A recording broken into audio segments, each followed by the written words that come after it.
여보세요? 아빠? 아빠. 아빠야? 아빠 맞죠? 아빠야?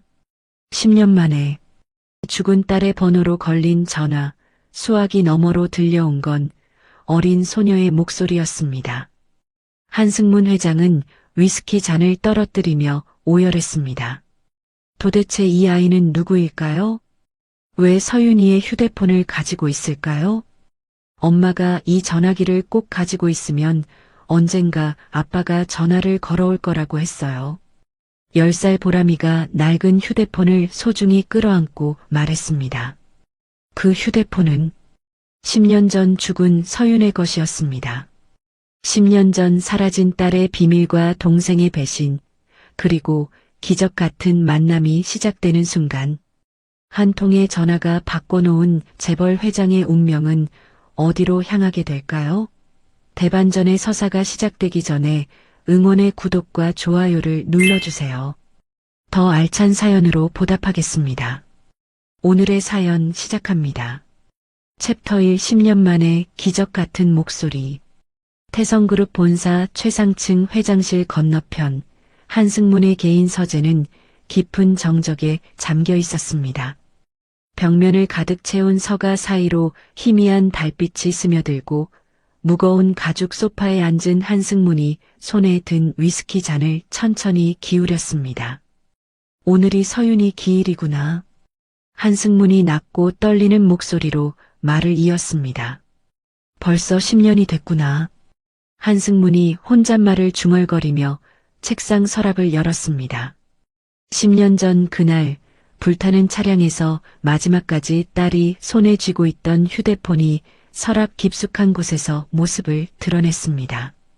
검은 액정 화면에는 오래된 스크래치가 여러 개 남아 있었고 케이스 모서리는 화재로 인해 약간 녹아 있었습니다. 이걸 아직도 버리지 못했구나.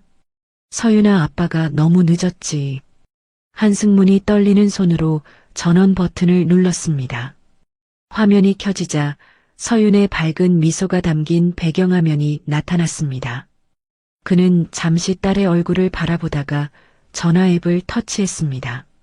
그래도 한 번만 내 목소리 듣는다고 생각하자. 이미 해지된 번호겠지만 한승문이 서윤의 번호를 누르며 중얼거렸습니다. 신호음이 울리기 시작했습니다. 한 번, 두 번, 세 번. 한승문은 이내 안내 멘트가 나올 것이라고 생각했습니다. 받을 리가 없지. 이제 와서 무슨 기대를 하겠냐. 그런데 5번째 신호음이 끝나자 누군가 전화를 받았습니다. 여보세요? 어린 소녀의 맑은 목소리가 수화기 너머로 들려왔습니다. 한승문의 눈이 크게 떠졌습니다. 그 목소리는 10살 무렵 서윤의 음성과 너무나 똑같았습니다. 이게 지금 뭐야? 아빠야? 소녀가 다시 물었습니다. 한승문의 가슴이 뛰기 시작했습니다. 위스키 잔이 그의 손에서 미끄러져 바닥에 떨어졌습니다. 유리가 깨지는 소리와 함께 갈색 액체가 양탄자에 스며들었습니다. 아빠라고? 아니야, 그럴 리 없어. 아빠 맞죠? 아이의 목소리에는 간절함이 섞여 있었습니다. 얘야, 너 이름이 뭐니? 한승문은 목이 메어 한마디도 할 수 없었습니다. 눈물이 그의 뺨을 타고 흘러내렸습니다. 아빠가 안 오시는 줄 알았는데. 아이가 작은 목소리로 속삭였습니다. 미안하다. 아빠가 너무 늦었다. 그 순간 누군가의 발소리가 들려오는 듯 했습니다. 누가 와요. 나중에 다시 전화할게요. 잠깐만. 가지마. 아빠 여기 있어. 뚜뚜뚜. 전화가 끊겼습니다. 여보세요? 야, 얘야. 다시 말해봐. 한승문은 한동안 휴대폰을 귀에 대고 있었습니다. 그의 온몸이 떨리기 시작했습니다. 꿈이냐? 아니면 내가 미쳐버린 거냐? 이게 무슨 일이야? 한승문이 휴대폰을 내려놓으며 중얼거렸습니다. 그는 소파에서 일어나 서재를 이리저리 걸어 다녔습니다. 머릿속이 복잡했습니다. 서윤이 목소리였어. 분명히 내 딸 목소리였어. 그 아이는 누구지? 왜 나를 아빠라고 불렀지? 새벽 5시 한승무는 비서실로 전화를 걸었습니다. 강 실장, 지금 당장 회사로 나와. 회장님, 아직 새벽인데요. 강현석 비서실장이 잠에 취한 목소리로 대답했습니다. 잠 깰 시간 없어. 1시간 안에 나와. 전화번호 하나 추적해야 한다. 지금이요? 무슨 일인지 조금만 설명할 시간 없다. 아주 중요한 일이야. 지금 안 하면 늦는다. 한승문이 단호하게 말했습니다. 30분 후 태성그룹 본사 비서실에 강현석이 나타났습니다. 그는 재빨리 컴퓨터를 켜고 한승문이 알려준 번호를 검색했습니다. 회장님, 이상합니다. 뭐가 이상해? 이 번호요. 이미 10년 전에 해지된 걸로 되어 있어야 하는데. 그런데 지금까지 매달 기본료가 꼬박꼬박 나갔습니다. 10년 동안 한 번도 끊긴 적이 없습니다. 뭐라고? 차명 계좌입니다. 누군가 일부러 살려둔 번호입니다. 강현석이 화면을 가리키며 설명했습니다. 그리고 어젯밤 11시 47분 충청북도 청주시에서 발신 기록이 있습니다. 어디서? 보육원 근처입니다. 한승문의 얼굴이 굳어졌습니다. 보육원이라고? 네. 푸른나무 보육원입니다. 강현석이 추가 정보를 확인하며 말했습니다. 한승문은 잠시 생각에 잠겼습니다. 10년 전 사고 현장에서 서윤의 가방과 아기용품들이 함께 사라졌던 기억이 떠올랐습니다. 당시 경찰은 화재로 인해 모든 것이 타버렸다고 결론지었습니다. 그때도 이상했어. 아기 물건이 통째로 사라졌다는 게.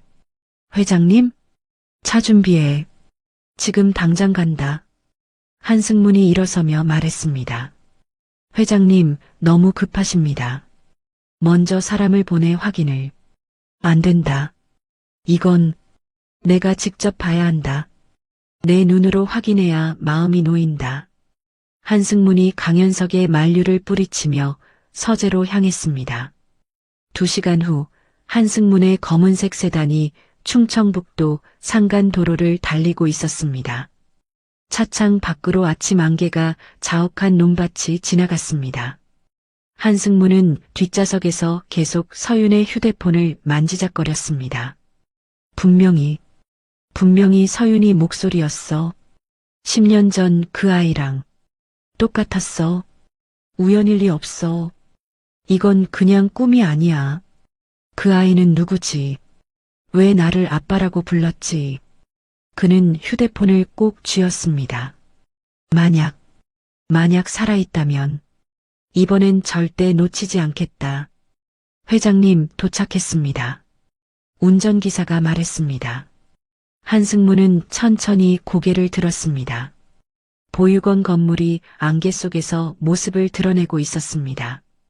푸른나무 보육원은 작은 언덕 위에 자리 잡은 2층 건물이었습니다. 낡았지만 깔끔하게 관리된 외관이 따뜻한 느낌을 주었습니다. 마당에서는 몇 명의 아이들이 뛰어놀고 있었습니다. 한승문이 차에서 내려 울타리 너머를 바라보았습니다. 그의 시선이 한 아이에게 멈췄습니다. 다른 아이들보다 조금 작은 키의 소녀가 그네를 타고 있었습니다. 저 아이는 왜 저렇게 눈이 가는 거지? 아이의 목에는 낡은 펜던트가 걸려 있었습니다. 한승문의 눈이 커졌습니다. 그 펜던트는 서윤이 어릴 때부터 소중히 간직해온 유품이었습니다. 말도 안 돼. 저건 서윤이 거야. 저 아이. 한승문이 울타리에 손을 대며 중얼거렸습니다. 설마. 아니야, 그럴 리 없어. 아이가 고개를 들어 한승문을 바라봤습니다. 순간 두 사람의 시선이 마주쳤습니다. 아이의 눈은 서윤과 똑같은 모양이었습니다. 심지어 눈웃음 짓는 방식까지 그대로였습니다. 서윤아. 한승문의 입에서 무의식적으로 이름이 흘러나왔습니다. 할아버지. 아이가 그네에서 내려와 한승문에게 천천히 다가왔습니다. 할아버지, 저 부르셨어요? 아저씨 아니고 할아버지 맞죠? 한승문의 숨이 가빠졌습니다. 너 이름이 뭐니? 보람이에요. 사람들이 다 보람이라고 불러요. 보람이. 그래 보람아. 너 혹시 어젯밤에 전화를 받았니? 한승문이 떨리는 목소리로 물었습니다. 네. 밤에 전화가 와서요. 누가 받았다고 했니? 제가요. 아빠인 줄 알았어요. 한승문의 눈가가 붉어졌습니다. 아이가 주머니에서 낡은 휴대폰을 꺼냈습니다. 바로 서윤의 휴대폰과 똑같은 기종이었습니다. 이 전화기, 엄마 거예요. 엄마가 이거 꼭 가지고 있으라고 했어요. 왜? 언젠가는 아빠가 꼭 전화할 거라고요. 보람이 휴대폰을 소중히 안아들며 말했습니다. 그래서 안 꺼지게 항상 충전해 놨어요. 한승문의 가슴이 뜨거워졌습니다. 이 모든 것이 우연일 수는 없었습니다. 보람아, 엄마 이름이 뭐였니? 서윤이에요. 아이는 아무렇지 않게 말했습니다. 서윤. 한승문이 고개를 숙였습니다. 그 순간 보육원 문이 열리며 중년 여성이 나왔습니다. 어떻게 오셨나요? 원장이 한승문에게 다가오며 물었습니다. 저는 이 아이에 대해 알고 싶어서 왔습니다. 한승문이 보람을 바라보며 말했습니다. 이 아이 보람이 말씀이신가요? 그 아이는 10년 전에 저희 보육원에 맡겨졌어요. 10년 전 누가 맡겼습니까? 한 남성분이었습니다. 이름은 끝내 밝히지 않으셨어요. 그 사람은 뭐라고 했습니까? 아이는 죄가 없다고 하셨습니다. 그리고 원장이 잠시 말을 멈췄습니다. 이 전화기는 꼭 보관해 달라고 했어요. 절대 잃어버리면 안 된다고요. 왜요? 아빠가 언젠가는 이 번호로 전화할 거라고. 한승문은 그 말을 듣는 순간 더 이상 의심하지 않았습니다. 그래, 이 아이는 그의 눈에 눈물이 맺혔습니다. 서윤이의 딸이구나. 내 손녀구나. 한승문은 천천히 보람에게 다가갔습니다. 보람아, 할아버지가 왔다. 보람은 잠시 그를 바라보다가 조심스럽게 물었습니다. 정말, 진짜 할아버지예요? 한승문은 고개를 끄덕였습니다. 그래, 이제 혼자 안 둔다. 할아버지가 지켜줄게.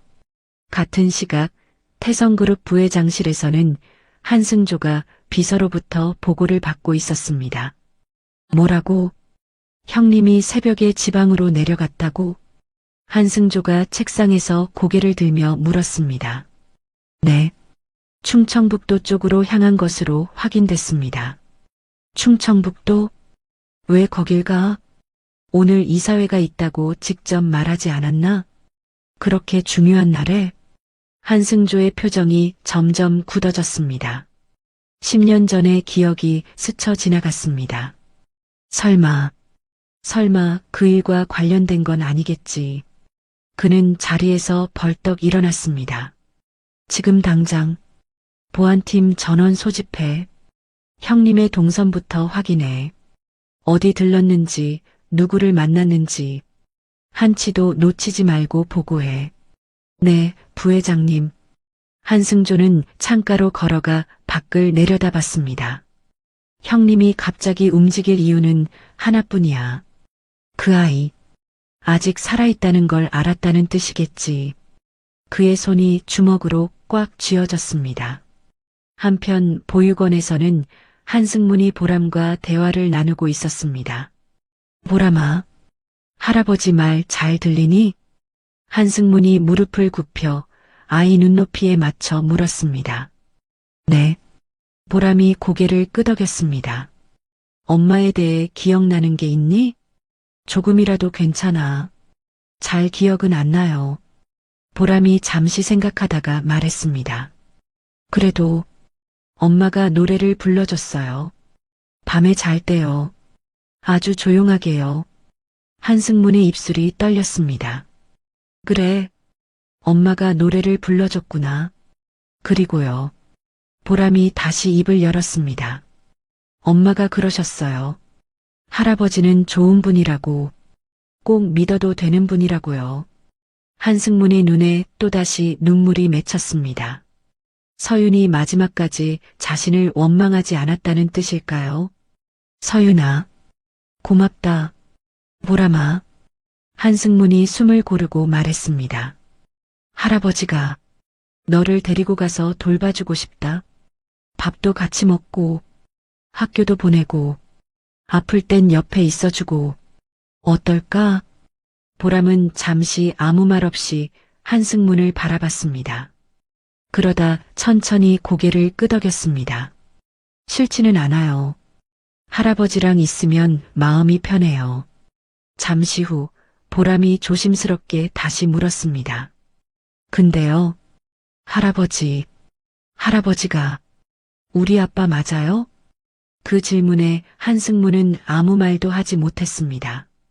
복잡한 진실을 어린아이에게 어떻게 설명해야 할지 막막했습니다. 보람아, 아빠 이야기는 조금만 기다리자. 지금은 할아버지가 옆에 있는 것만 기억해. 그는 아이의 손을 조심스럽게 잡았습니다. 앞으로는 혼자 아니야. 챕터 2 갈등의 고조. 일주일 후 태성그룹 본사 비서실에서 강현석이 봉투를 들고 한승문의 서재로 향했습니다. 그의 표정은 긴장으로 굳어 있었습니다. 회장님, 유전자 검사 결과가 나왔습니다. 강현석이 봉투를 건네며 말했습니다. 한승문이 떨리는 손으로 봉투를 뜯었습니다. 결과지 상단에는 굵은 글씨로 친손녀 일치 99.9%라고 적혀 있었습니다. 역시 그랬구나. 한승문이 결과지를 내려놓으며 깊은 한숨을 내쉬었습니다. 그런데 회장님, 또 다른 발견이 있습니다. 강현석이 조심스럽게 말을 이어갔습니다. 보람이의 휴대폰 요금을 대납해온 계좌주가 최철민입니다. 최철민? 그 이름이 왜 익숙하지? 한승문이 눈살을 찌푸렸습니다. 과거 서윤 아가씨의 전담 운전기사였습니다. 사고 직후 갑자기 사라졌던 그분입니다. 강현석의 말에 한승문의 눈이 날카로워졌습니다. 그 사람을 찾아내. 지금 당장. 같은 시각 태성그룹 부회장실에서는 한승조가 책상에 앉아 전화를 받고 있었습니다. 형님이 무슨 유전자 검사를 했다고요? 한승조가 수화기를 꽉 쥐며 물었습니다. 네, 비서실 내부 정보통에 따르면 어떤 아이의 혈액 샘플을 채취했다고 합니다. 전화 너머 목소리가 대답했습니다. 한승조의 얼굴이 창백해졌습니다. 10년 전 그날의 기억이 생생히 떠올랐습니다. 그 검사 결과지를 가져와. 무슨 수를 써서라도. 한승조가 이를 갈며 말했습니다. 며칠 후 푸른나무 보육원에서는 한승문이 보람과 함께 마당을 거닐고 있었습니다. 보람은 한승문의 손을 잡고 즐겁게 뛰어다녔습니다. 할아버지, 이것 좀 봐요. 보람이 작은 상자를 들고 한승문에게 다가왔습니다. 뭐니? 한승문이 상자를 받아들며 물었습니다. 상자 안에는 낡은 일기장이 들어 있었습니다.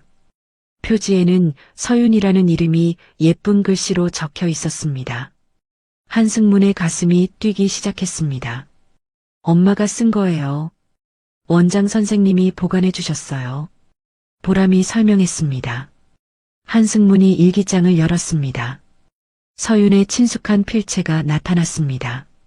아빠는 내가 진우 오빠를 사랑한다는 걸 모르세요. 하지만 삼촌이 계속 우리를 방해해요. 삼촌을 조심해야겠어요. 한승문이 그 구절을 읽는 순간 온몸에 소름이 돋았습니다. 삼촌을 조심해. 한승문이 중얼거렸습니다. 할아버지, 삼촌이 나쁜 사람이에요? 보람이 천진난만하게 물었습니다. 한승문은 대답하지 못했습니다. 동생 한승조의 얼굴이 머릿속에 떠올랐습니다. 그날 밤 한승문은 보람을 보육원에 두고 서울로 돌아왔습니다. 그는 즉시 비서실을 소집했습니다. 오늘부터 그룹 내부 보안망을 한승조 부회장으로부터 차단해. 한승문이 단호하게 지시했습니다. 회장님, 그렇게 하면 부회장님이 크게 반발하실 텐데요. 강현석이 우려스럽게 말했습니다. 상관없어. 당장 실행하라. 다음 날 아침 한승조는 자신의 보안 권한이 제한된 것을 발견했습니다. 이게 무슨 일이야? 한승조가 컴퓨터 화면을 보며 소리쳤습니다. 그는 즉시 한승문의 서재로 향했습니다. 형님, 이건 너무하지 않습니까? 한승조가 서재 문을 벌컥 열며 들어왔습니다.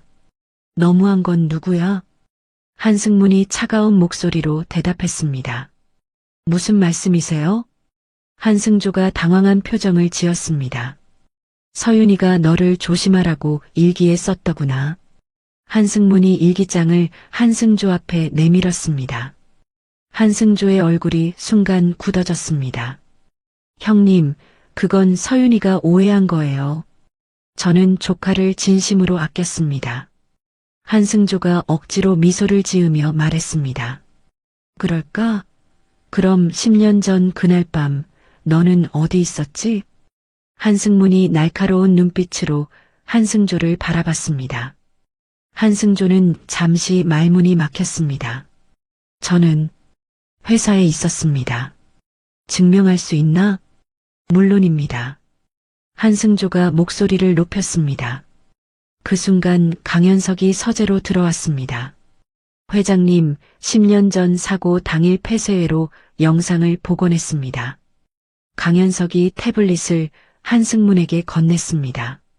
화면에는 서윤의 차량 뒤를 쫓는 검은 세단이 보였습니다. 번호판이 희미하게 보였지만 식별 가능했습니다. 이 번호판, 한승조 부회장님 명의로 된 차량입니다. 강현석이 조심스럽게 말했습니다. 한승조의 얼굴이 창백해졌습니다. 이건 조작된 거예요. 한승조가 다급하게 외쳤습니다. 조작이라고? 그럼 왜 그날 밤 내 차가 사고 현장 근처에 있었지? 한승문이 일어서며 한승조를 노려봤습니다. 저는 정말 모르겠습니다. 한승조가 뒷걸음질 쳤습니다. 당장 내 앞에서 꺼져. 다시는 내 손녀에게 접근하지 마. 한승문이 지팡이로 바닥을 내리치며 소리쳤습니다. 한승조가 서재를 나간 후 한승문은 의자에 털썩 주저앉았습니다. 회장님, 괜찮으시겠습니까? 강현석이 걱정스럽게 물었습니다. 보람이를 당장 서울로 데려와. 더 이상 혼자 두면 안 돼. 한승문이 단호하게 말했습니다. 그날 밤 한승조는 자신의 비밀 사무실에서 여러 명의 남자들과 회의를 하고 있었습니다. 형님이 그 아이를 서울로 데려온다고? 한승조가 음침한 표정으로 물었습니다. 네, 오늘 밤 이동한다는 정보를 입수했습니다. 한 남자가 대답했습니다. 그 아이가 살아있는 한 내 미래는 없어. 무슨 수를 써서라도 막아야 해. 한승조가 주먹을 쥐며 말했습니다. 보육원에 용역들을 보내겠습니다. 아니야. 그건 너무 노골적이야. 다른 방법을 써. 한승조가 고개를 저었습니다. 그럼 어떻게 하시겠습니까? 보육원 철거 명목으로 압박해. 아이가 자연스럽게 위험에 처하도록 만들어. 같은 시각 보육원에서는 보람이 짐을 싸고 있었습니다. 보람아, 할아버지 집에 가는 게 기대되니? 원장이 아이 옆에 앉으며 물었습니다. 네, 근데 친구들이랑 헤어지는 게 아쉬워요. 보람이 슬픈 표정을 지었습니다. 괜찮아. 할아버지가 좋은 분이시니까 잘 지낼 수 있을 거야. 원장이 보람의 머리를 쓰다듬었습니다. 새벽 2시 검은 승합차들이 보육원 앞에 나타났습니다. 차에서 내린 남자들이 보육원 문을 거칠게 두드리기 시작했습니다. 열어요. 철거 통보서 전달하러 왔습니다. 한 남자가 소리쳤습니다. 원장이 급히 문을 열었습니다. 이 시간에 무슨 일이세요? 이 보육원은 내일부터 철거됩니다. 모든 아이들을 즉시 대피시키세요. 남자가 서류를 내밀었습니다. 그럴 리가 없어요. 허가 기간이 아직 남아있는데. 원장이 당황하며 말했습니다. 법이 바뀌었습니다. 거부하면 강제로 집행합니다. 남자들이 보육원 안으로 들어오려 했습니다. 그 순간 보람이 계단에서 내려왔습니다. 뭐야, 저 아이. 한 남자가 보람을 가리켰습니다. 관계없는 아이예요. 그냥 가세요. 원장이 보람을 뒤로 숨기며 말했습니다. 아니야, 저 아이를 데려가야겠어. 남자가 보람에게 손을 뻗었습니다. 그때 자동차 헤드라이트가 보육원 마당을 환하게 비췄습니다. 한승문이 탄 차가 급히 도착한 것입니다. 감히 내 손녀에게 손대려 해? 한승문이 차에서 내려 지팡이를 들고 큰 소리로 외쳤습니다. 용역들이 순간 움찔했습니다. 태성그룹 회장님? 한 남자가 당황한 목소리로 말했습니다. 당장 꺼져. 다시는 이곳에 나타나지 마. 한승문이 지팡이로 바닥을 내리치며 위협했습니다. 용역들이 서로 눈치를 보더니 급히 차에 올라타고 사라졌습니다. 보람아, 괜찮니? 한승문이 보람에게 다가가며 물었습니다. 할아버지. 보람이 한승문의 품에 안겼습니다. 이제 할아버지가 지켜줄게. 무서워하지 마. 한승문이 보람을 꼭 안아주며 말했습니다. 할아버지 집에 가면 정말 안전해요? 보람이 불안한 표정으로 물었습니다. 그럼 할아버지가 있는데 누가 감히 너를 해치겠니? 한승문이 자신감 있게 대답했습니다. 하지만 그의 마음 한구석에는 불안감이 자리 잡고 있었습니다. 한승조가 이렇게 쉽게 포기할 리 없다는 걸 알고 있었기 때문입니다. 보람의 짐을 차에 실으며 한승문은 주변을 경계했습니다. 어둠 속에서 누군가 자신들을 지켜보고 있을 수도 있었습니다. 가자, 보람아. 이제 정말 안전한 곳으로 가는 거야. 한승문이 보람의 손을 잡고 차에 올라탔습니다. 차가 보육원을 떠나며 한승문은 백미러를 통해 뒤를 확인했습니다. 멀리서 검은 차 한 대가 그들을 따라오는 것 같았지만 확신할 수는 없었습니다. 챕터 3위기의 시작. 다음 날 오후 한승문은 서울 시내대학병원 특실에서 보람의 건강검진 결과를 기다리고 있었습니다. 보람은 침대에 누워 그림책을 보고 있었고 한승문은 창가에서 밖을 내다보고 있었습니다. 할아버지, 검사가 언제 끝나요? 보람이 고개를 들며 물었습니다. 곧 끝날 거야. 조금만 더 기다려. 한승문이 보람에게 다가가 머리를 쓰다듬었습니다.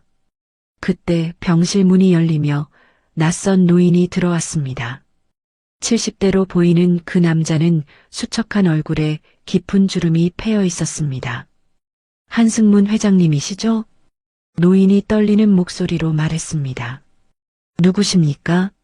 한승문이 경계심을 드러내며 물었습니다. 저는 박민수입니다. 10년 전 서윤 아가씨의 주치의였습니다. 박 박사가 고개를 숙이며 자신을 소개했습니다. 한승문의 표정이 순간 굳어졌습니다. 박 박사? 당신은 사고 직후에 사라졌잖아요. 죄송합니다. 정말 죄송합니다.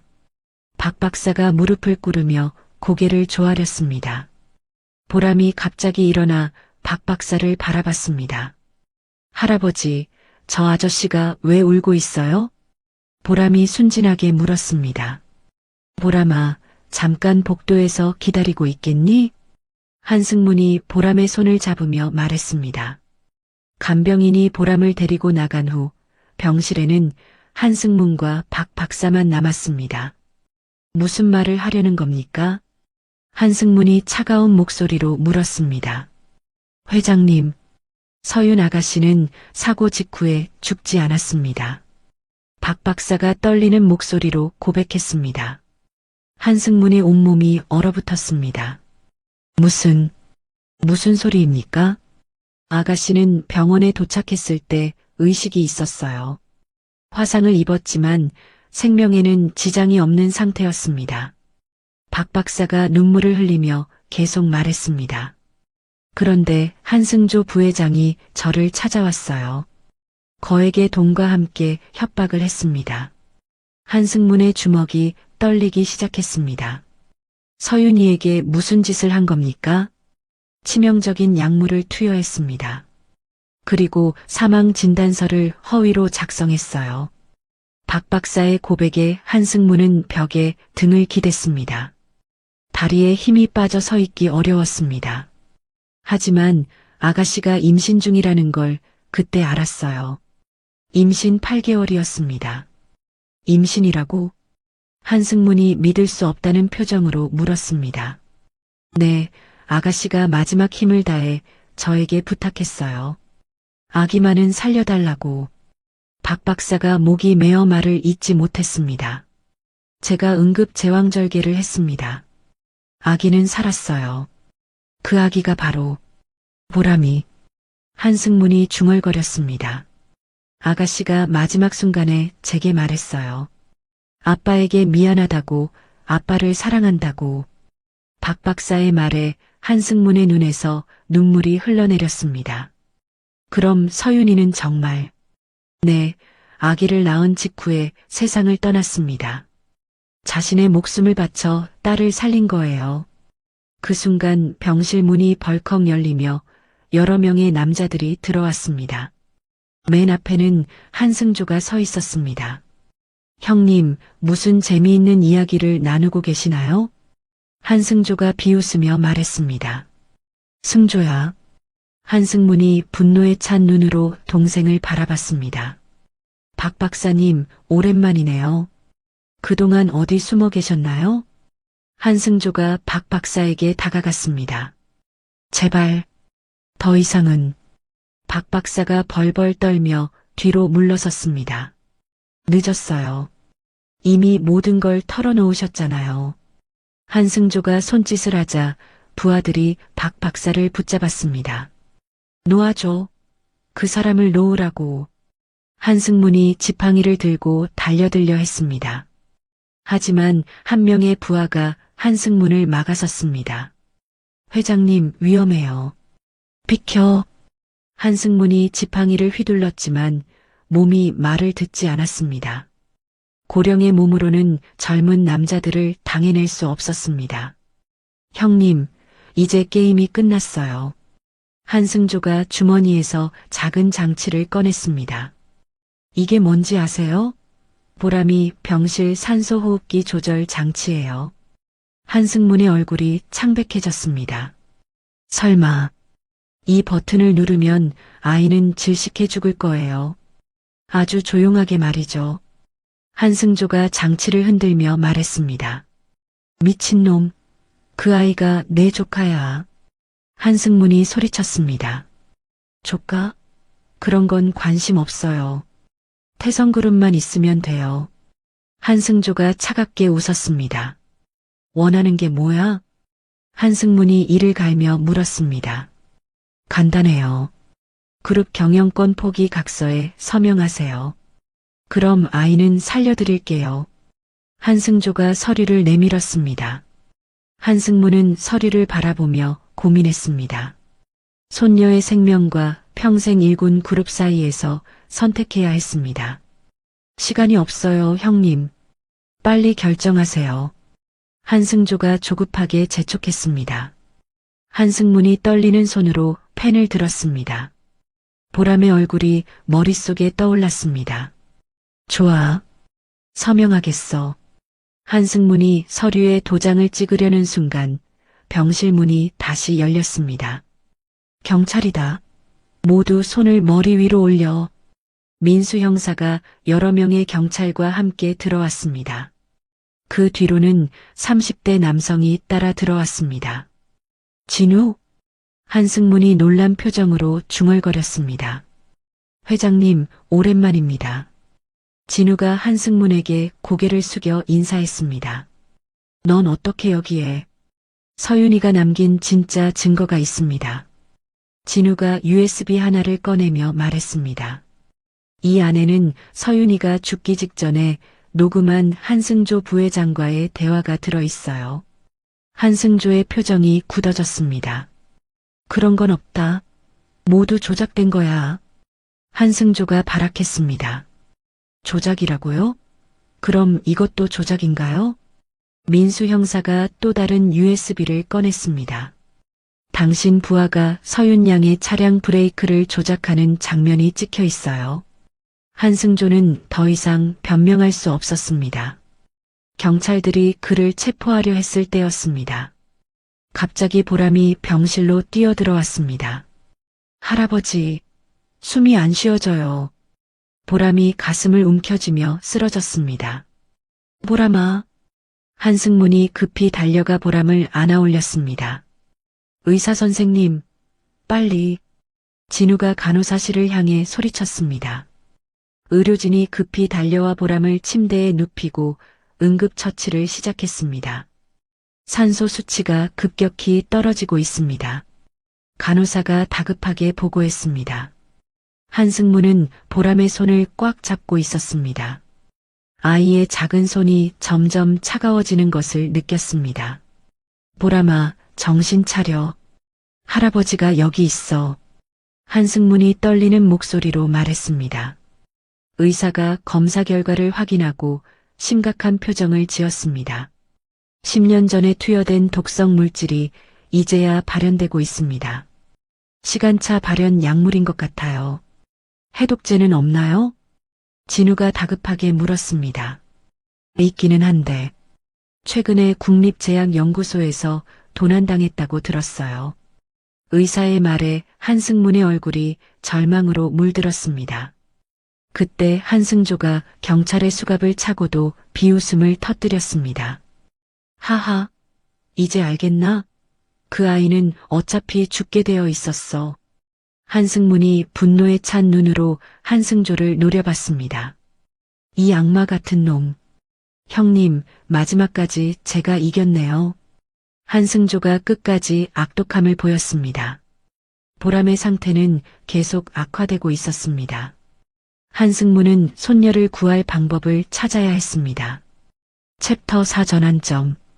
같은 날 밤 10시 한승조는 호송 차량에서 탈출에 성공했습니다. 미리 매수해둔 교도관의 도움으로 수갑을 풀고 차에서 뛰어내린 것입니다. 이제 마지막 카드를 써야겠군. 한승조가 어둠 속에서 중얼거리며 휴대폰을 꺼냈습니다. 병원에서는 보람의 상태가 시시각각 악화되고 있었습니다. 의료진이 모든 응급처치를 동원했지만 아이의 생명 징후는 불안정했습니다. 수혈이 시급합니다. 하지만 이 아이는 RH- 음성 AB형이에요. 매우 드문 혈액형입니다. 의사가 한승문에게 설명했습니다. 제가 수혈을 하겠습니다. 진우가 팔을 걷어붙이며 나섰습니다. 혈액형이 맞으세요? 네, 저도 같은 혈액형입니다. 서윤이와 같은 혈액형이에요. 진우가 간호사에게 팔을 내밀었습니다. 진우 씨. 한승문이 고마움이 담긴 시선으로 진우를 바라봤습니다. 수혈 준비가 한창일 때 갑자기 병원 전체에 정전이 발생했습니다. 비상등만이 희미하게 복도를 비추고 있었습니다. 무슨 일이야? 한승문이 창밖을 내다보며 말했습니다. 외부에서 전력선을 차단한 것 같습니다. 민수 형사가 무전기로 상황을 파악하며 보고했습니다. 한승조의 지시군. 한승문이 이를 갈았습니다. 비상 발전기가 가동되기까지 몇 분의 시간이 걸렸습니다. 그 틈을 노려 병실 창문이 갑자기 깨졌습니다. 검은 복면을 쓴 남자가 로프를 타고 침입했습니다. 보람이 한승문이 침대로 달려갔지만 남자가 더 빨랐습니다. 남자가 보람을 안아들고 창문 쪽으로 향했습니다. 나라. 진우가 수혈 바늘을 팔에 꽂은 채 남자에게 달려들었습니다. 두 사람이 몸싸움을 벌이는 동안 한승문이 지팡이 속에 숨겨둔 호신용 스프레이를 꺼냈습니다. 이놈아. 한승문이 침입자의 얼굴에 스프레이를 뿌렸습니다. 남자가 눈을 감고 비틀거렸습니다. 그 틈에 진우가 보람을 안전하게 구출했습니다. 진우 씨, 아이를 데리고 복도로 나가세요. 한승문이 소리쳤습니다. 민수 형사와 경찰들이 병실로 달려왔습니다. 용의자 확보. 경찰들이 침입자를 제압했습니다. 하지만 이것은 시작에 불과했습니다. 병원 로비에서는 더 큰 혼란이 벌어지고 있었습니다. 한승조의 부하들이 여러 명 침입해 직원들을 위협하고 있었습니다. 한승문 회장을 내놓으면 조용히 물러가겠다. 부하들의 우두머리가 소리쳤습니다. 한승문이 보람을 진우에게 맡기고 로비로 향했습니다. 할아버지, 가지 마세요. 보람이 약한 목소리로 한승문을 붙잡았습니다. 괜찮아. 금방 돌아올게. 한승문이 보람의 이마에 키스를 하고 일어났습니다. 로비에서 한승조의 부하들이 한승문을 기다리고 있었습니다. 우리 보스가 당신을 만나고 싶어 합니다.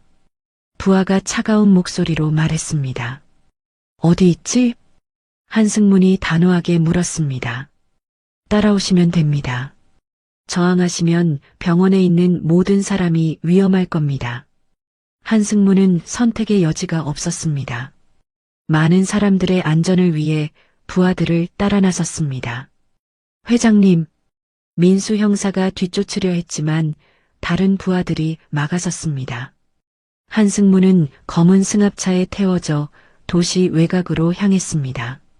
창 밖으로 도시의 불빛이 점점 멀어져 갔습니다. 1시간 후 차는 버려진 공장 단지에 도착했습니다.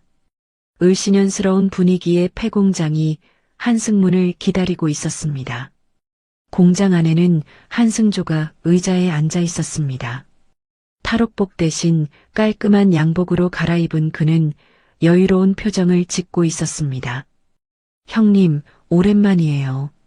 한승조가 비웃으며 일어났습니다. 승조야, 이제 그만해. 한승문이 지친 목소리로 말했습니다. 그만하라고요? 이제 시작인데요. 한승조가 한승문 주위를 천천히 돌았습니다. 보람이는 어차피 죽을 거예요. 해독제는 제가 가지고 있거든요. 한승조가 작은 유리병을 꺼내 흔들어 보였습니다. 투명한 액체가 든 앰플이었습니다. 그걸 내놓아라. 한승문이 앰플을 향해 손을 뻗었습니다. 안 돼요. 이건 제 마지막 보험이에요. 한승조가 앰플을 다시 주머니에 넣었습니다. 원하는 게 뭐야? 그룹이면 다 줄게. 한승문이 간절하게 말했습니다. 이미 늦었어요. 형님은 너무 많은 걸 알아버렸어요. 한승조가 부하에게 신호를 보냈습니다. 부하들이 한승문을 의자에 묶기 시작했습니다. 승조야, 정말 이러려고 형제가 됐나? 한승문이 마지막으로 동생을 설득하려 했습니다. 형제? 언제부터 우리가 형제였어요? 형님은 항상 저를 그림자 취급했잖아요. 한승조의 목소리에 오랜 원한이 서려 있었습니다. 그 순간 공장 천장에서 큰 소리가 났습니다. 로프를 타고 특공대원들이 내려왔습니다. 경찰이다. 모두 엎드려. 민수 형사가 맨 앞에서 소리쳤습니다. 어떻게 여기를? 한승조가 당황했습니다. 당신 부하 중 한 명이 양심 선언을 했어요. 민수 형사가 권총을 한승조에게 겨누며 말했습니다. 총격전이 벌어졌습니다. 한승무는 의자에 묶인 채 몸을 숨기려 했습니다. 형님, 한승조가 도망치려다 발목을 다쳤습니다. 해독제를 내놓으세요. 민수 형사가 쓰러진 한승조에게 다가갔습니다. 절대 안 돼. 한승조가 앰플을 바닥에 내리치려 했습니다. 그 순간 한승문이 의자째로 몸을 던져 한승조를 막았습니다. 안 돼. 한승문의 몸이 한승조와 부딪히며 앰플이 공중으로 날아갔습니다. 민수 형사가 재빨리 앰플을 받아냈습니다. 확보했습니다. 민수 형사가 무전기에 대고 외쳤습니다. 한승조는 마지막 희망마저 사라지자 완전히 무너져 내렸습니다. 이길 수 없어. 이길 수 없다고. 한승조가 중얼거리며 체포되었습니다. 회장님, 괜찮으세요? 민수 형사가 한승문의 밧줄을 풀어주었습니다. 보람이는 어때? 한승문이 다급하게 물었습니다. 지금 진우 씨가 헬리콥터로 병원에 가고 있습니다. 해독제를 가지고요. 한승문의 얼굴에 안도감이 스쳤습니다. 빨리 병원으로 가야 해. 한승문이 일어서려 했지만 다리에 힘이 들어가지 않았습니다. 너무 많은 충격과 스트레스로 몸이 한계에 달한 것입니다. 회장님, 구급차가 와 있습니다. 민수 형사가 한승문을 부축했습니다. 고마워요, 형사님. 정말 고마워요. 한승문이 진심 어린 감사를 표했습니다. 구급차 안에서 한승문은 보람의 안전만을 기도했습니다. 10년 만에 되찾은 소중한 손녀를 잃을 수는 없었습니다. 병원에 도착한 한승문은 곧바로 중환자실로 향했습니다. 진우가 복도에서 초조하게 기다리고 있었습니다. 보람이는 어때요? 한승문이 숨을 헐떡이며 물었습니다. 해독제를 투여했습니다. 지금 경과를 지켜보고 있어요. 진우가 대답했습니다. 의사가 중환자실에서 나왔습니다. 다행히 해독제가 효과를 보이고 있습니다. 완전히 회복하려면 며칠 더 걸릴 것 같지만 생명에는 지장이 없어요. 의사의 말에 한승문과 진우가 동시에 안도의 한숨을 내쉬었습니다. 정말 다행이다. 한승문이 벽에 등을 기대며 중얼거렸습니다. 회장님, 이제 정말 끝났습니다. 진우가 한승문의 어깨를 토닥였습니다. 고마워요, 진우 씨. 당신이 없었다면. 한승문이 진우의 손을 잡았습니다. 서윤이가 저에게 부탁했어요. 보람이를 지켜달라고. 당연한 일을 한 거예요. 진우가 담담하게 대답했습니다. 한승문은 이제야 모든 것이 끝났다는 안도감을 느꼈습니다. 10년간의 악연이 마침내 끝난 것입니다. 중환자실 유리창 너머로 보람이 평화롭게 잠들어 있는 모습이 보였습니다. 한승문은 그 모습을 바라보며 새로운 시작을 다짐했습니다. 챕터 5절정. 3개월 후 한승문은 태성그룹 본사 회장실에서 마지막 업무를 정리하고 있었습니다. 책상 위에는 사퇴서와 재산사회환원 계획서가 놓여 있었습니다. 회장님, 정말 이렇게 하시는 게 맞습니까? 강현석이 우려스러운 표정으로 물었습니다. 이게 맞는 길이야. 이제 보람이와 함께 보낸 시간이 더 소중해. 한승문이 창밖을 바라보며 말했습니다. 그때 문이 열리며 보람이 뛰어들어왔습니다. 완전히 회복된 보람은 예전보다 더 밝은 모습이었습니다. 할아버지, 오늘 새집 보러 가죠? 보람이 한승문의 팔에 매달리며 말했습니다. 그럼 우리 보람이가 원하니까 당연히 가야지. 한승문이 보람의 머리를 쓰다듬었습니다. 진우도 함께 들어왔습니다. 정장을 입은 그는 한승문의 개인 보좌 역할을 맡고 있었습니다. 경기도 양평의 그 전원주택 계약서를 가져왔습니다.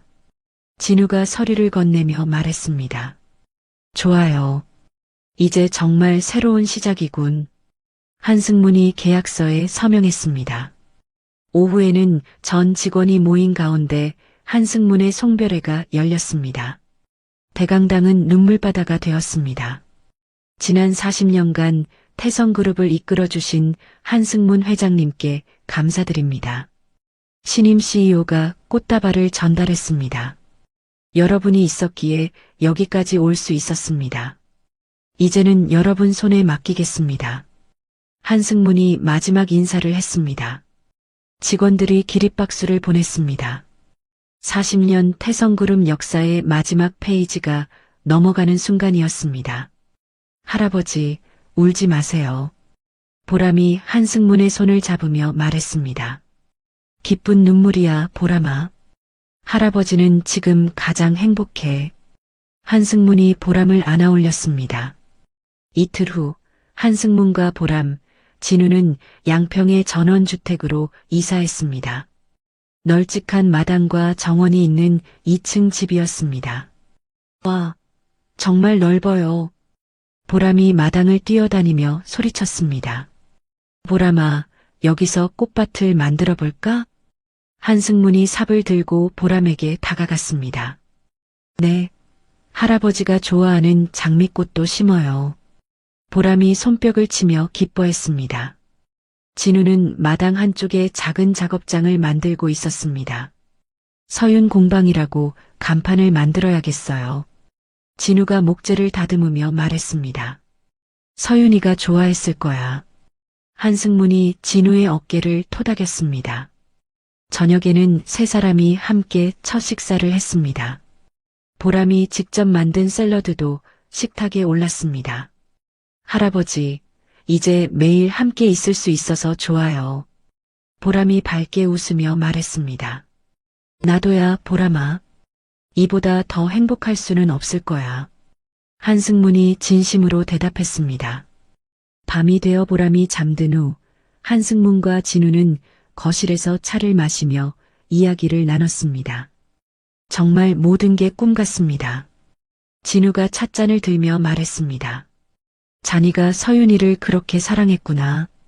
미안했어. 한승문이 고개를 숙였습니다. 과거의 일입니다.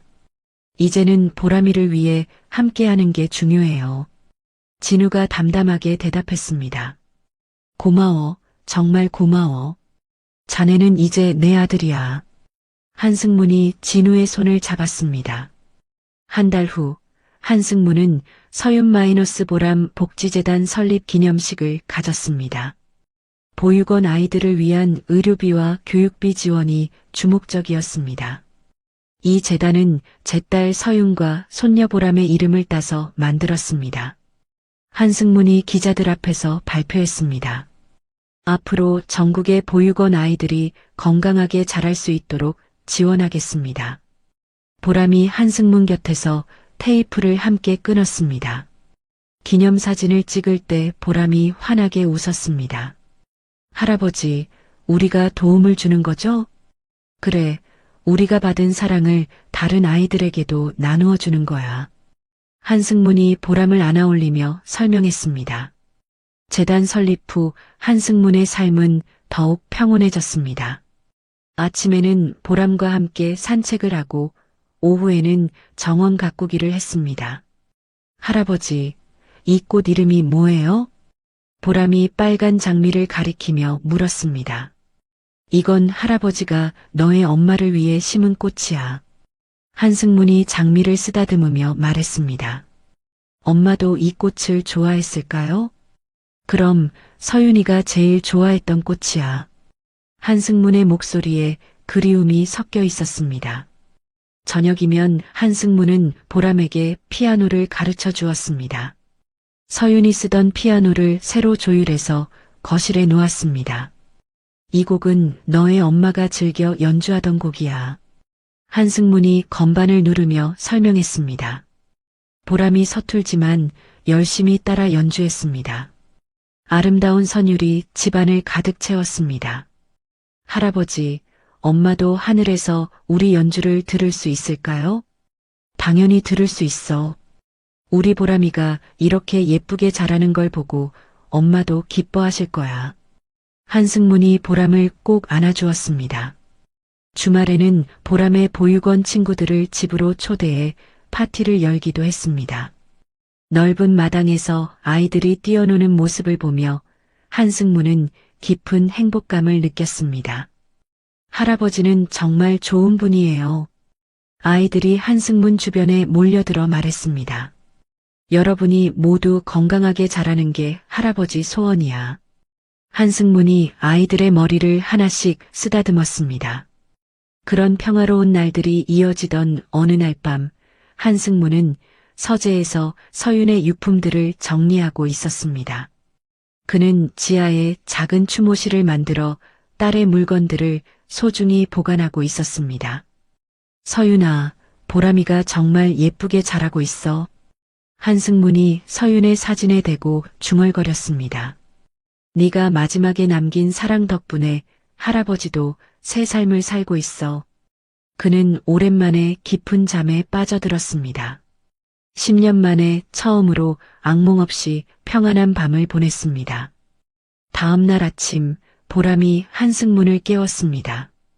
할아버지, 일어나세요. 오늘 바다 보러 가기로 했잖아요. 아, 맞다. 우리 보람이가 바다를 보고 싶다고 했지. 한승문이 일어나며 미소를 지었습니다. 세 사람은 서해안으로 드라이브를 떠났습니다. 넓은 모래사장에서 보람이 조개 껍데기를 주우며 뛰어다녔습니다. 할아버지, 진우 아빠, 여기 와서 모래성 만들어요. 보람이 손을 흔들며 소리쳤습니다. 한승문과 진우가 보람 곁으로 가서 함께 모래성을 만들었습니다. 석양이 질 때까지 세 사람은 해변에서 행복한 시간을 보냈습니다. 할아버지, 오늘이 제일 행복한 날이에요. 보람이 한승문의 팔에 안기며 말했습니다. 나도야, 보람아. 할아버지도 오늘이 가장 행복해. 한승문이 바다를 바라보며 대답했습니다. 하지만 그 평화로운 일상에 먹구름이 다가오고 있었습니다. 그날 밤 한승문의 휴대폰에 발신번호 제안으로 메시지가 도착했습니다. 아직 끝나지 않았다. 곧 만나게 될 것이다. 한승문의 얼굴이 굳어졌습니다. 한승조는 분명히 감옥에 있을 텐데 이 메시지는 무엇일까요? 하지만 한승문은 보람에게 걱정을 끼치고 싶지 않았습니다. 그는 메시지를 지우고 아무 일 없다는 듯 행동했습니다. 챕터 6 두 번째 위기. 며칠 후 아침 8시 한승문은 보람의 비명소리에 잠에서 깨어났습니다. 급히 보람의 방으로 달려가니 아이가 침대에서 피를 토하며 쓰러져 있었습니다. 보람아. 한승문이 보람을 안아올리며 소리쳤습니다. 할아버지, 배가 너무 아파요. 보람이 창백한 얼굴로 중얼거렸습니다. 진우 씨, 빨리 와요. 한승문이 목이 터져라 외쳤습니다. 진우가 작업장에서 뛰어와 상황을 파악했습니다. 119에 신고할게요. 진우가 급히 전화를 걸었습니다. 구급차가 도착하기까지 10분이 걸렸습니다. 그 사이 보람의 상태는 계속 악화되었습니다. 의식이 흐려지고 있어요. 구급대원이 보람의 상태를 확인하며 말했습니다. 제발 괜찮아야 해. 한승문이 구급차 안에서 보람의 손을 꼭 잡고 중얼거렸습니다. 병원에 도착한 후 의료진이 보람에게 응급처치를 했습니다. 정밀 검사를 위해 여러 기계들이 동원되었습니다. 검사 결과가 나왔습니다. 주치의가 심각한 표정으로 한승문과 진우를 찾아왔습니다. 10년 전에 투여된 독성 물질이 완전히 제거되지 않았습니다. 의사의 설명에 한승문의 얼굴이 창백해졌습니다. 그게 무슨 말입니까? 진우가 다급하게 물었습니다. 아이가 성장하면서 특정 호르몬과 반응해 다시 독성을 나타내도록 설계된 약물입니다. 의사가 검사 결과지를 보여주며 설명했습니다. 시간차 발현 독성 물질이라고 할 수 있습니다. 한승문의 다리에서 힘이 빠졌습니다. 의자에 주저앉으며 머리를 감쌌습니다. 해독제는 없나요? 진우가 간절하게 물었습니다.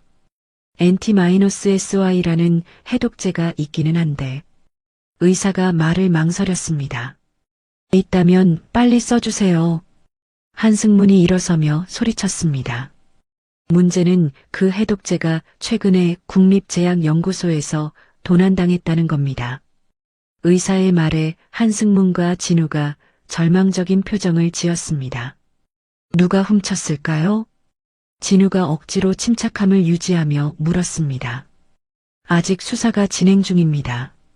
하지만 내부 소행일 가능성이 높다고 들었어요. 그 순간 한승문의 휴대폰이 울렸습니다. 발신번호가 표시되지 않는 전화였습니다. 한승문이 떨리는 손으로 전화를 받았습니다. 여보세요? 형님, 오랜만이네요. 한승조의 목소리가 들려왔습니다. 한승문의 온몸이 얼어붙었습니다. 승조, 너는 지금 감옥에 있어야 하는 거 아냐? 감옥? 그런 곳에 제가 왜 있어야 하죠? 한승조가 비웃으며 대답했습니다. 탈옥한 거냐? 탈옥이라니 말이 너무 거칠어요. 일시적으로 외출한 거죠. 한승조의 목소리에서 광기가 느껴졌습니다. 내 손녀가 지금 고생하고 있다면서요? 안타깝네요. 한승조가 조롱하듯 말했습니다. 설마 네가 해독제를... 맞아요. 제가 가지고 있어요. 한승조가 인정했습니다. 한승문의 분노가 끓어올랐습니다. 이 악마 같은 놈, 죄 없는 아이를 왜... 죄 없다고요? 그 아이가 살아있는 한제 앞길이 막혀요. 한승조가 차갑게 대답했습니다. 원하는 게 뭐야?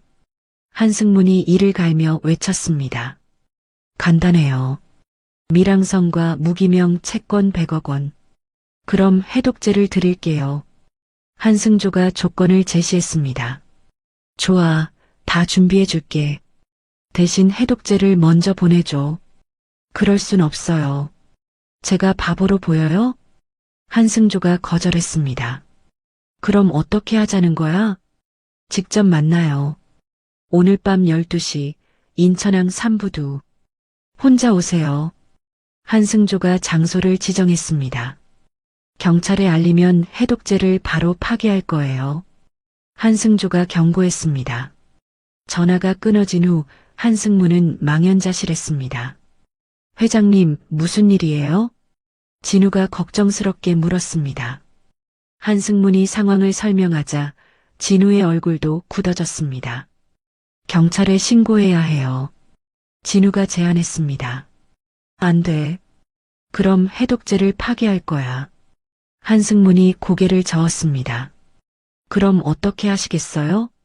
내가 직접 가야겠어. 한승문이 결심한 듯 말했습니다. 너무 위험해요. 저도 함께 가겠습니다. 진우가 제안했습니다. 안 돼.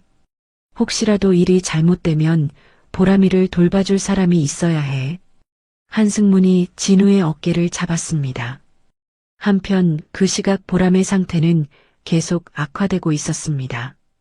의료진이 모든 수단을 동원했지만 근본적인 치료 없이는 한계가 있었습니다. 장기 부전 초기 단계에 들어갔습니다. 담당이가 심각한 표정으로 보고했습니다. 얼마나 더 버틸 수 있나요? 진우가 떨리는 목소리로 물었습니다. 길어야 2, 3일. 해독제가 없으면. 의사가 말끝을 흐렸습니다. 한승문은 중환자실 유리창 너머로 보람을 바라봤습니다. 각종 기계에 연결된 작은 몸이 너무나 안쓰러웠습니다. 보람아, 할아버지가 꼭 널 구해낼게. 한승문이 유리창에 손을 대고 속삭였습니다. 저녁 9시 한승문은 강현석에게 전화를 걸었습니다. 실장, 무기명 채권 100억 원어치를 준비해줘. 회장님, 무슨 일이신지. 설명할 시간이 없어. 2시간 안에 준비하고 인천항으로 와. 한승문이 단호하게 지시했습니다. 알겠습니다. 강현석이 더 이상 묻지 않고 승낙했습니다. 한승문은 진우에게 마지막 당부를 했습니다. 내가 돌아올 때까지 보람이 곁을 지켜줘. 회장님, 만약 내가 돌아오지 못하면 보람이를 잘 키워줘. 서윤이와의 약속이니까. 한승문이 진우의 손을 꼭 잡았습니다. 밤 11시 30분 한승문은 홀로 인천항으로 향했습니다. 가방 안에는 무기명 채권이 들어 있었습니다. 보람아, 할아버지가 반드시 돌아올게. 한승문이 중얼거리며 어둠 속으로 차를 몰았습니다. 인천항 삼부두는 컨테이너들이 즐비한 을씨년스러운 곳이었습니다. 가로등 불빛도 희미해 주변이 잘 보이지 않았습니다. 한승문이 지정된 장소에 도착하자 어둠 속에서 인형들이 나타났습니다. 한승조가 여러 명의 부하들과 함께 기다리고 있었습니다. 형님, 정말 오셨네요. 한승조가 비웃으며 다가왔습니다. 해독제부터 내놔. 한승문이 단도직입적으로 말했습니다. 돈부터 확인해야죠. 한승조가 가방을 가리켰습니다. 한승문이 가방을 열어 채권을 보여줬습니다. 이제 해독제를 내놔라. 형님은 정말 순진하세요. 한승조가 갑자기 권총을 꺼내 한승문에게 겨눴습니다. 설마. 한승문이 당황했습니다. 해독제는 애초에 없었어요. 이미 파괴했거든요. 한승조가 악독하게 웃었습니다. 이 미친놈. 한승문이 분노에 찬 목소리로 소리쳤습니다. 형님도 그 아이와 함께 사라져야 해요. 그래야 제가 완전히 자유로워지죠. 한승조가 방아쇠에 손가락을 걸었습니다. 한승문은 절망적인 상황에서도 포기하지 않았습니다. 지팡이를 꽉 쥐고 마지막 저항을 준비했습니다. 승조야, 아직 늦지 않았어. 그만두자. 한승문이 마지막으로 동생을 설득했습니다. 이미 돌이킬 수 없어요, 형님. 한승조가 차갑게 대답했습니다. 바로 그 순간 멀리서 사이렌 소리가 들려왔습니다. 경찰차들이 부두로 향하고 있었습니다. 누가 경찰을 불렀어? 한승조가 당황하며 주변을 둘러봤습니다. 혼란을 틈타 한승문이 지팡이로 한승조의 손을 쳤습니다. 권총이 바닥으로 떨어졌습니다. 형님. 한승조가 권총을 줍기 위해 몸을 숙였습니다. 한승문도 권총을 향해 달려들었습니다. 두 형제가 바닥에서 몸싸움을 벌였습니다. 경찰들이 도착해 상황을 제압했습니다. 한승조는 결국 체포되고 말았습니다. 해독제는 정말 없는 거야? 한승문이 절망적으로 물었습니다. 한승조는 끝까지 비웃음만 지었습니다. 하지만 한승문은 포기할 수 없었습니다. 보람을 구할 다른 방법을 찾아야 했습니다. 챕터 7 두 번째 위기에 대한 해소 및 해결. 다음 날 새벽 5시 한승문은 병원 로비에서 밤을 지새우고 있었습니다. 어젯밤 한승조와의 대치에서 얻은 것은 절망뿐이었습니다. 회장님, 커피라도 드세요. 진우가 종이컵을 건네며 말했습니다. 고마워. 보람이는 어때? 한승문이 지친 목소리로 물었습니다. 의식은 없지만 생명 징후는 안정적이에요. 진우가 조심스럽게 대답했습니다.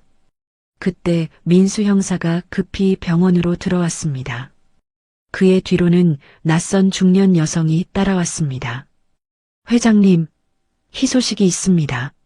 민수 형사가 숨을 헐떡이며 소리쳤습니다. 무슨 소식이요? 한승문이 벌떡 일어났습니다. 이분은 이현주 박사님입니다. 국립제약연구소 연구원이세요. 민수 형사가 여성을 소개했습니다. 안녕하세요. NT-SY 개발자입니다. 이현주 박사가 자신을 소개했습니다. 개발자라고요? 그럼 해독제를. 한승문의 눈에 희망이 스쳤습니다. 연구소에서 도난당한 건 샘플용 소량이었어요. 제가 비밀리에 보관하던 원액이 따로 있습니다. 이현주 박사가 가방에서 작은 병을 꺼냈습니다. 정말입니까? 진우가 기뻐하며 외쳤습니다. 한승조가 내부 정보를 통해 샘플만 훔쳐간 거였어요. 원액은 제가 안전한 곳에 숨겨뒀습니다. 이연주 박사가 설명했습니다. 어떻게 우리를 찾아오신 겁니까? 한승문이 궁금해했습니다. 뉴스를 보고 알았어요. 10년 전 그 사건의 피해자라니 제가 도와야겠다고 생각했습니다. 이연주 박사가 진심 어린 표정으로 말했습니다. 의료진이 급히 해독제를 분석하고 보람에게 투여 준비를 했습니다. 농도와 성분이 완벽해요. 바로 사용 가능합니다. 담당이가 확인 후 보고했습니다. 1시간 후 보람에게 해독제가 투여되었습니다. 한승문과 진우는 중환자실 밖에서 간절하게 기다렸습니다. 보람아, 할아버지를 실망시키지 마. 한승문이 손을 모으고 기도했습니다. 2시간이 지나자 의사가 밝은 표정으로 나왔습니다. 기적입니다. 독성 수치가 급격히 감소하고 있어요. 의사의 말에 한승문과 진우가 껴안으며 기뻐했습니다. 정말 다행이다. 한승문이 눈물을 흘리며 중얼거렸습니다.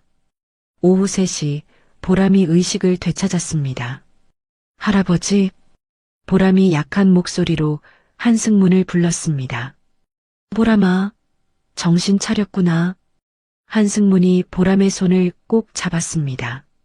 할아버지가 나 지켜준 거죠? 나도 이제 할아버지 지켜줄게요. 보람이 한승문의 눈물을 손가락으로 닦아주었습니다. 우리 보람이가 정말 씩씩하구나. 한승문이 보람을 꼭 껴안았습니다. 일주일 후 보람은 완전히 회복되어 퇴원했습니다. 세 사람은 다시 양평의 집으로 돌아왔습니다. 집이 제일 좋아요. 보람이 마당에서 뛰어놀며 소리쳤습니다. 이제 정말 모든 게 끝났네요. 진우가 안도의 한숨을 내쉬었습니다. 자네 덕분이야. 정말 고마워. 한승문이 진우의 어깨를 토닥였습니다. 우리는 가족이잖아요. 진우가 웃으며 대답했습니다.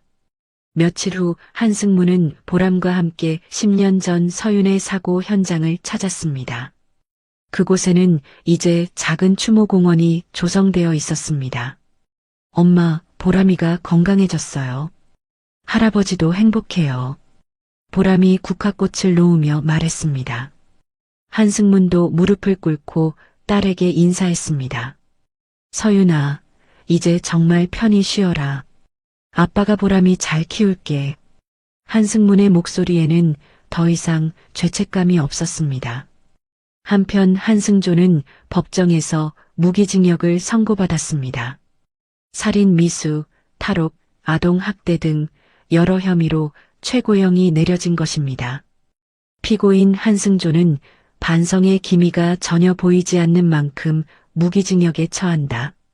판사의 선고에 방청석에서는 박수가 터져나왔습니다. 한승조는 끝까지 분노에 찬 표정을 지었지만 이미 모든 것이 끝난 상태였습니다. 재판이 끝난 후 한승문은 기자들과 만났습니다. 이제 정말 모든 게 마무리되었습니다. 남은 생은 손녀와 함께 평범하게 살겠습니다. 한승문이 담담하게 말했습니다. 재단 활동은 계속하실 건가요? 한 기자가 질문했습니다.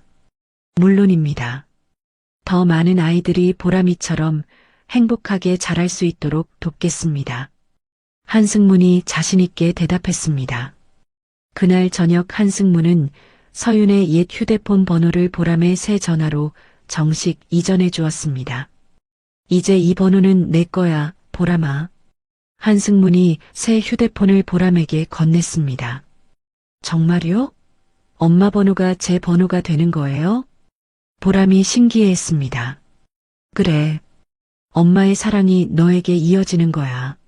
한승문이 보람의 머리를 쓰다듬었습니다.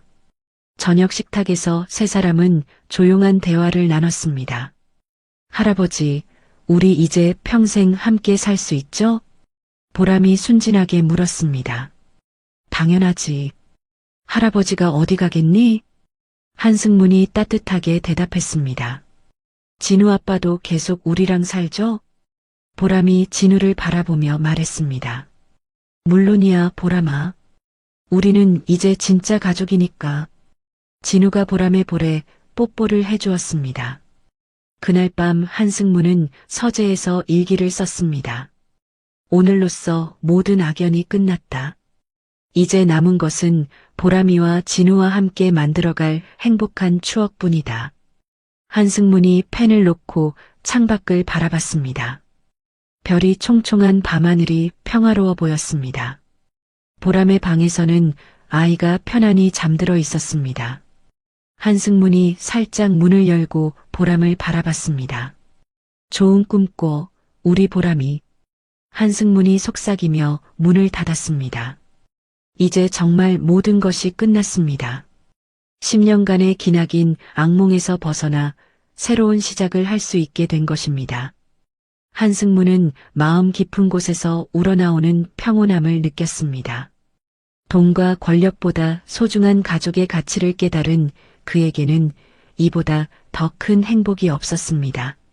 챕터 8 결말 및 에필로그 1년 후 한승무는 양평의 전원주택 마당에서 보람과 함께 텃밭을 가꾸고 있었습니다.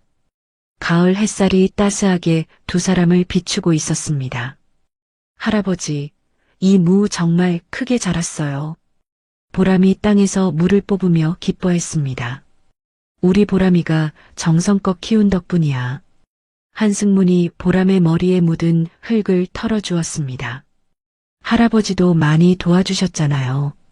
보람이 환하게 웃었습니다. 마을 사람들은 한승문을 인자한 할아버지라고 불렀습니다. 과거 재벌 회장이었다는 사실을 아는 이는 거의 없었습니다. 한 할아버지, 오늘도 일찍 나오셨네요. 이웃집 할머니가 인사하며 지나갔습니다. 날씨가 좋아서 보람이와 산책 나왔어요. 한승문이 정중하게 인사를 받았습니다.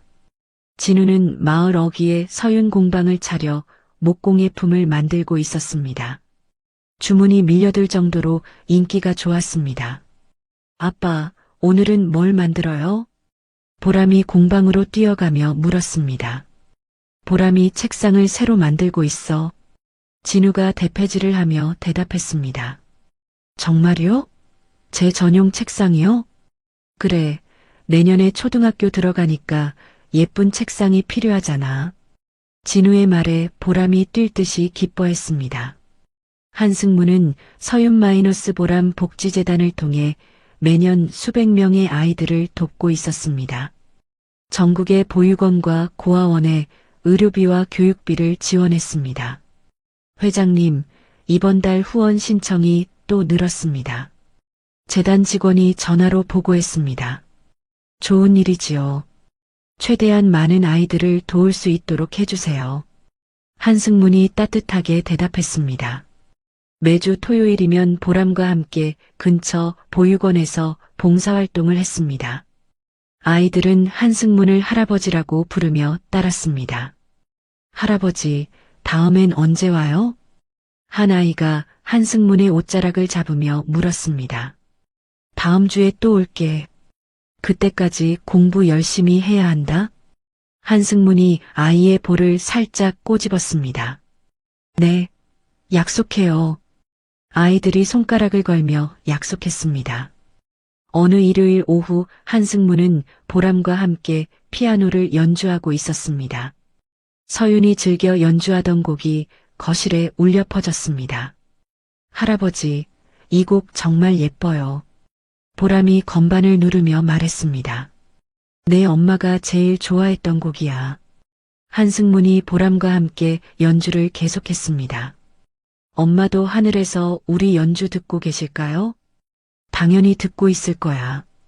우리 보람이가 이렇게 예쁘게 자라는 걸 보고 기뻐하실 거야. 한승문의 목소리에는 더 이상 슬픔이 없었습니다. 그날 저녁 보람이 방 정리를 하던 중 상자 하나를 발견했습니다. 할아버지, 이게 뭐예요? 보람이 낡은 카세트 테이프를 들고 한승문에게 왔습니다. 어디서 찾았니? 한승문이 테이프를 받아들며 물었습니다. 엄마 물건 상자 깊은 곳에 있었어요. 보람이 대답했습니다. 한승문이 테이프를 카세트 플레이어에 넣고 재생 버튼을 눌렀습니다. 잠시 잡음이 들리더니 서윤의 목소리가 흘러나왔습니다. 아빠 생일 축하해요. 서윤이 부르는 생일 축하 노래가 이어졌습니다. 한승문과 진우, 보람이 모두 동작을 멈췄습니다. 아빠, 제가 아기를 가졌어요. 아빠가 원하시던 손자 또는 손녀예요. 테이프 속 서윤의 목소리가 계속되었습니다. 우리 나중에 꼭 함께 아이를 키워요. 아빠와 저, 그리고 사랑하는 사람과 함께. 한승문의 눈에서 눈물이 흘러내렸습니다. 하지만 이번에는 슬픔의 눈물이 아니었습니다. 엄마가 우리 이야기를 했네요. 보람이 신기해하며 말했습니다. 그래, 엄마가 미리 알고 있었나 보구나. 한승문이 보람을 꼭 안아주었습니다. 정말로 우리는 엄마가 원하던 대로 함께 살고 있네요.